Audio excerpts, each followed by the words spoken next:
Baik, bismillahirrahmanirrahim. Assalamualaikum warahmatullahi wabarakatuh.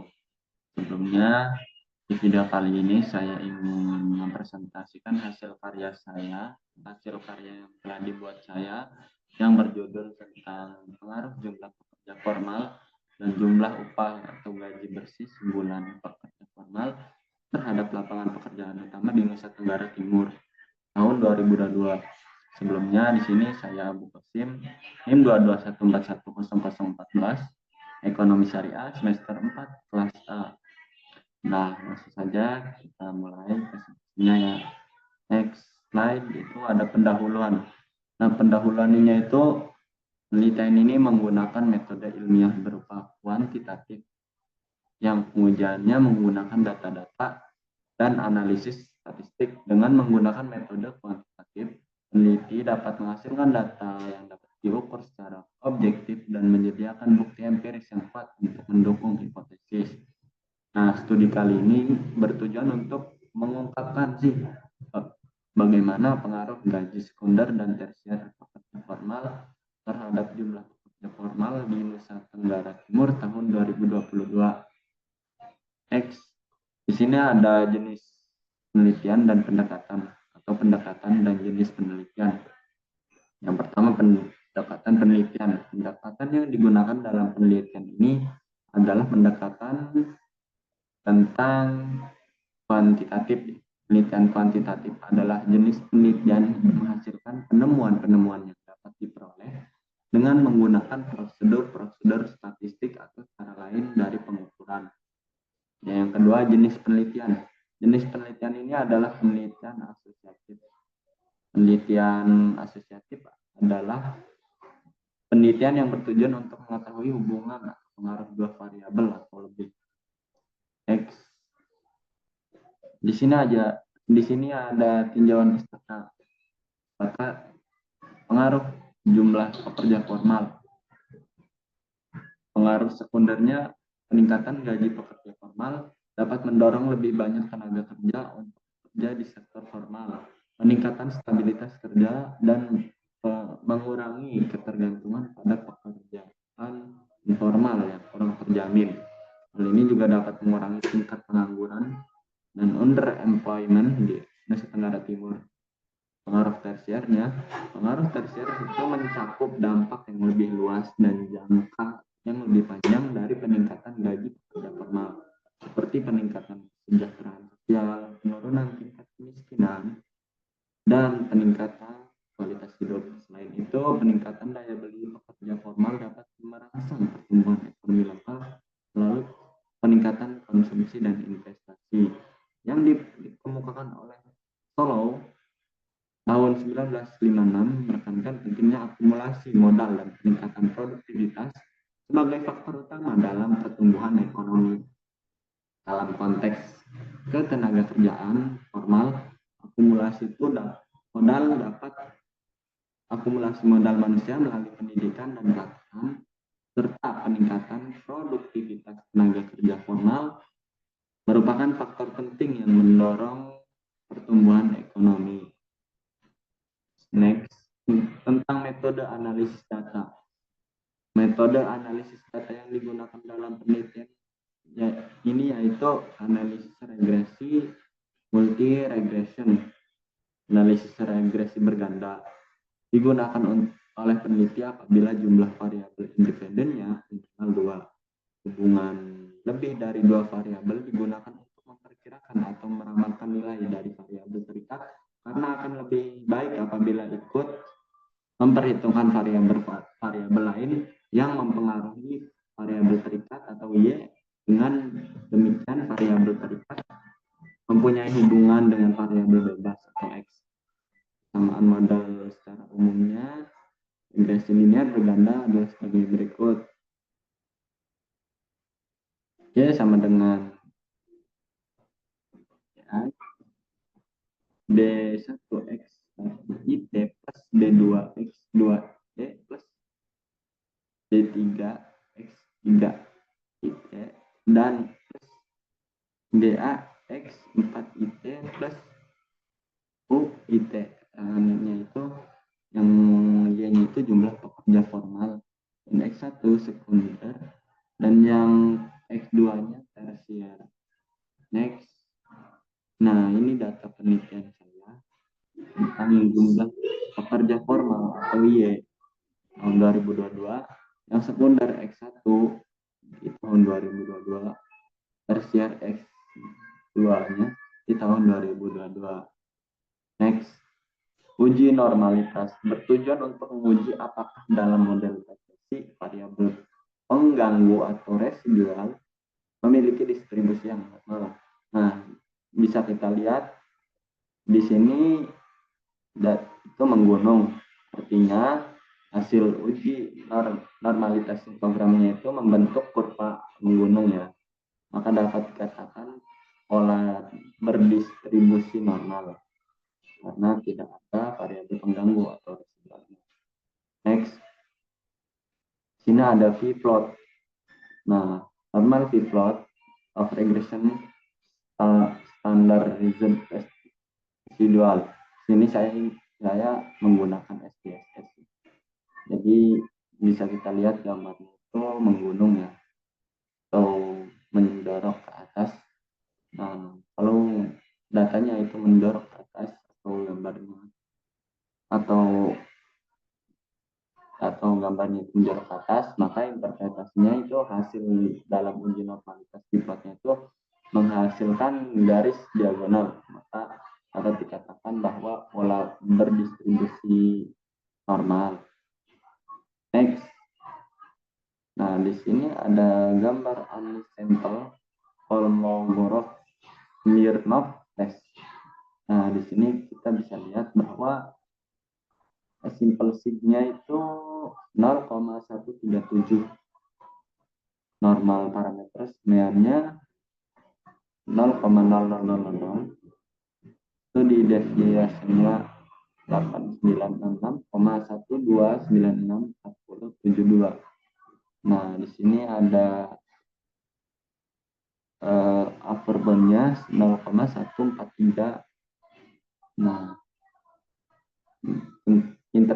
interpretasinya itu jika nilai sig-nya lebih besar dari 0,05, maka dapat disimpulkan bahwa residual penyebar normal, begitu pun sebaliknya. Dari hasil uji normalitas di atas didapatkan hasil asim sig-nya lebih dari 0,05 sama dengan 0,137 lebih 0,05, yang artinya berdistribusi normal. Next, uji linearitas bertujuan untuk mengetahui apakah dua variabel mempunyai hubungan yang linear secara signifikan atau tidak.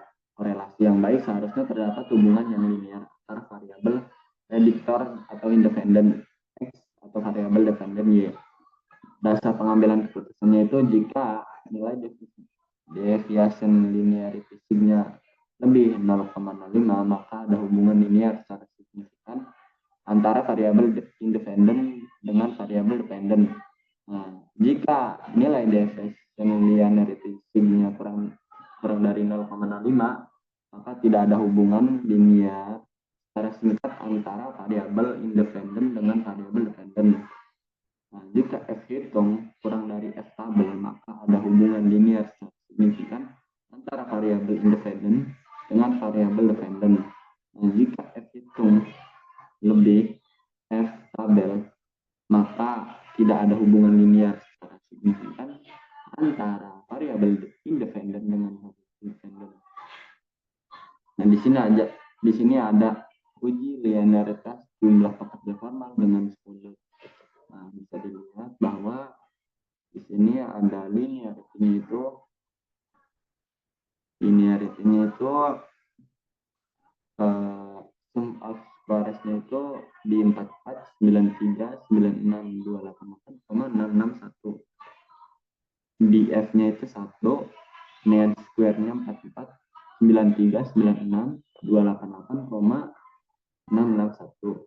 Yang di sini yang F-nya itu kan ada kombinasi atau kombinat, yaitu F-nya itu 2,129. 2,179. Linearity-nya 6,826. Nah, deviation of linearity-nya itu 1,515. Jika ditotalkan seluruhnya oleh sum of squares ini 12, 13, 24, 95, 90,900. Next. Nah, interpretasinya itu jika nilai deviation linearity lebih dari 0,05, maka ada hubungan linear secara signifikan antara variabel independen dengan variabel dependen. Dari perhitungan di atas menunjukkan nilai deviation linearity-nya 0,557 atau lebih dari 0,05, yang artinya jumlah pekerja formal memiliki hubungan linear dengan sekunder. Jika S hitung kurang dari S tabel, maka ada hubungan linear secara signifikan antara variabel independen dengan variabel dependen. Dari perhitungan di atas menunjukkan S hitung 1,515 kurang dari F tabel 237. Nah, di sini ada F tabel 237. F tabelnya data saya 237. Ini juga ada ANOVA-nya, ANOVA tabel.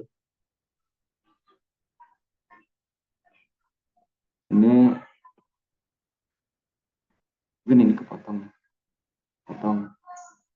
Nah, di sini ada ya tes tadi ada combination 1147, 434, sum of squares-nya 2726,400. Nah, F-nya itu 2,179. Linearity-nya 0,014. Deviation from linearity-nya 2,203. Nah, inilah titik presentasi distribusi F untuk probabilitas 0,05 itu di 237. Artinya F tabelnya ini 237. Next. Nah, uji linearitas jumlah pekerja formal dengan tersier. Interpretasinya jika nilai deviation linearity-nya lebih dari 0,05, maka hubungan linear secara signifikan antara variabel independen dengan variabel dependen. Dari perhitungan di atas menunjukkan nilai deviation linearity-nya 0,478. Lebih dari 0,05, yang artinya jumlah pekerja formal memiliki hubungan linear tersier. Jika F hitung lebih dari F tabel, maka ada hubungan linear secara signifikan antara variabel independen dengan variabel dependen. Dari perhitungan di atas menunjukkan F hitungnya 2,203 kurang dari F tabel 237. Nah, ini tabel 237. Kalau ini titik presentasinya. Next. Nah, uji multikoliniaritas bertujuan untuk menguji apakah model regresi ditemukannya adanya korelasi antara variabel bebas independen. Nah, di sini di sini kita bisa lihat standar errornya tentang konstan 36839,026. Di sini sekundernya itu standar errornya 0,008 dan tersiernya itu 0,015. Nah, standarnya ini di sini yang sekunder min 0,561, kalau yang tersier min 0,188. Sig dari sekunder itu 0,105 dan tersier signya 0,552. Nah, itu dia uji multikoliniaritasnya dari data saya. Next, syarat pengambilan keputusan. Syarat pengambilan keputusan jika nilai toleransi lebih dari 0,10, artinya tidak terjadi multikoliniaritas. Jika nilai VIP yang dari 10,0 artinya tidak terjadi multikoliniaritas. Interpretasinya dari perhitungan di atas menunjukkan nilai toleransi sebesar 0,936 lebih dari 0,10, yang artinya tidak terjadi multikoliniaritas, dan nilai VIP sebesar 1 10,00 yang artinya tidak terjadi multikolinearitas. Tempat itu ada uji heteroendastisitas bertujuan untuk menguji apakah ada model regresi terjadi ketidaksamaan varians dari residu satu ke residu pengamatan lainnya. Di sini ada scatter plot. Nah, di sini ada, kita bisa lihat ya scatter plotnya itu bagaimana. Jadi seperti ini dan data saya. Next. Nah, interpretasi dari uji heteroendastisitas menunjukkan titik-titik tersebar baik di atas maupun di bawah angka 0 disembunyi, artinya tidak terjadi heterodeksitas. Selanjutnya menggunakan koefisien dengan uji Gleiser.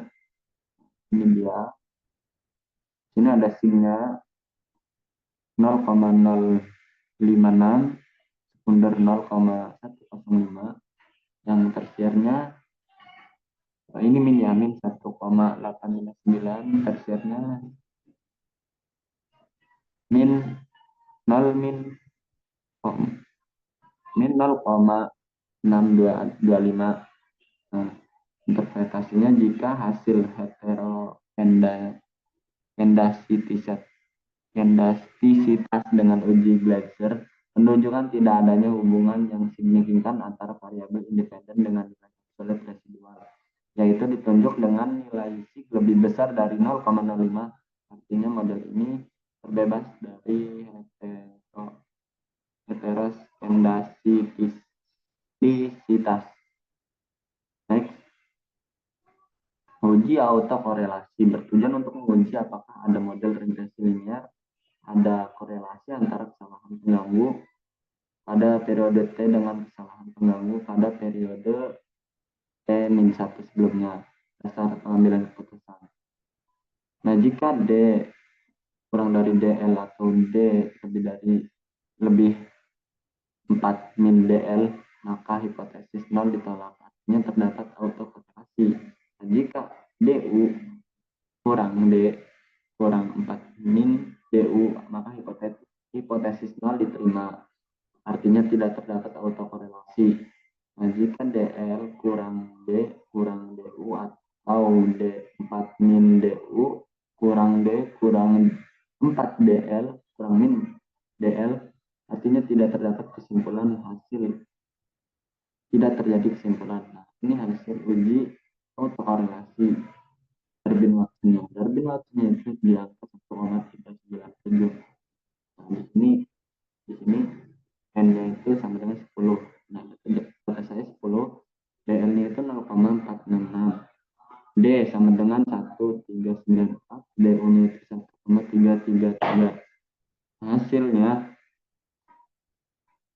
Hasil regresinya itu kita bisa lihat ya, di sini ada hasil regresinya.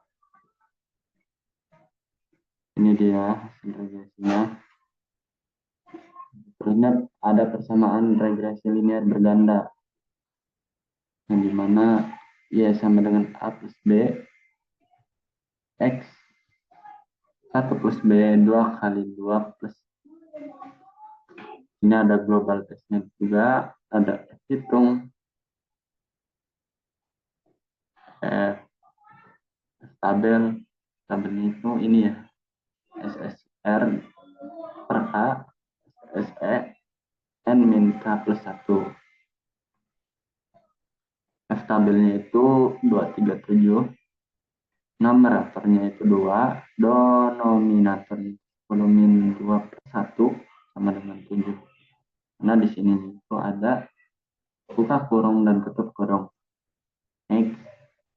Sini ada titik presentasi dari distribusi yang tadi ya. Nah, menerima H0 jika F hitung kurang min tabel, nolak H0 jika F hitung lebih F tabel. Nah, kesimpulannya berdasarkan perhitungan di atas diketahui F hitungnya itu 1,515 dan F tabelnya itu 237, karena nilai F hitung itu lebih dari F tabel, maka Nolnya itu ditolak, artinya mempengaruhi tes individu sekunder dan tersier. Di tabel atau critical value sama dengan 237. Signification levelnya 0,05 atau 0,025. GF-nya itu 10 min 2 plus 1 sama dengan 7. Teh hitungnya itu, nah di sini ada keterangannya juga ya. B garis bawah buka kurung 1 tutup kurung itu ada koefisien regresi, dan S garis bawah buka kurung B garis bawah 1 itu standar deviasi. Atau mungkin di sini ada P sama dengan min 0,01314198 min 0 atau 6980,384. Berarti itu tersier. Dan T-nya itu min 0,013 14 19 85 min 0 itu atau 1014 869 itu sebagai decision rule, menerima H0 jika T hitung min 2,179. Di tabel atau T hitung kurang 2,179. Menolak H0 jika T hitungnya itu kurang min 2,179. Nah, T tabel atau T hitung melebihi 2,179.